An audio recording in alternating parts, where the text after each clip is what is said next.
తిరుమల పుణ్యక్షేత్రంలో తిరుమల తిరుపతి దేవస్థానం నిర్వహిస్తున్న అన్నప్రసాద కార్యక్రమం అద్భుతంగా ఉందని, భోజనం చేసిన అనుభవం తనకు వర్ణించలేని తృప్తిని ఇచ్చిందని వైసీపీ సీనియర్ నేత, మాజీ మంత్రి అంబటి రాంబాబు ప్రశంసించారు. తన కుటుంబ సభ్యులు, బంధువులతో కలిసి తిరుమలకు వెళ్లి శ్రీ వెంకటేశ్వర స్వామిని దర్శించుకున్నానని, ఆ సమయంలో అన్నప్రసాదం స్వీకరించిన అనుభవాన్ని వీడియో రూపంలో పంచుకున్నారని తెలిపారు.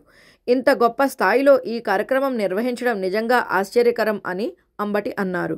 శ్రీవారి దర్శనం అనంతరం మధ్యాహ్న సమయంలో మాతృశ్రీ తరిగొండ వేంగమాంబ అన్నప్రసాద భవనానికి వెళ్ళినట్లు ఆయన వివరించారు. అక్కడ భోజనాన్ని కేవలం భోజనంగా చూడలేము. అది భగవంతుడు స్వయంగా ఇచ్చిన ప్రసాదం. రుచి అద్భుతంగా ఉంది. అంతేగాక భవనం పరిశుభ్రత, హైజీన్ పరంగా నిర్వహణ అసాధారణంగా ఉంది అని అంబటి తెలిపారు. అలాంటి పవిత్రమైన కార్యక్రమంలో పాల్గొని అన్నప్రసాదం స్వీకరించడం తనకు అపార సంతృప్తిని ఇచ్చిందని అన్నారు. అన్నదాన కార్యక్రమం నిర్వహణ తీరుపై తాను ఆశ్చర్యపోయానని అంబటి పేర్కొన్నారు.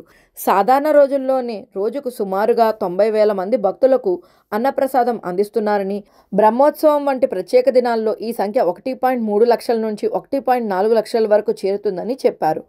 ప్రపంచవ్యాప్తంగా ఉన్న శ్రీవారి భక్తుల విరాళంతో ఈ మహాద్భుతమైన సేవ కొనసాగుతోందని ఆయన వివరించారు.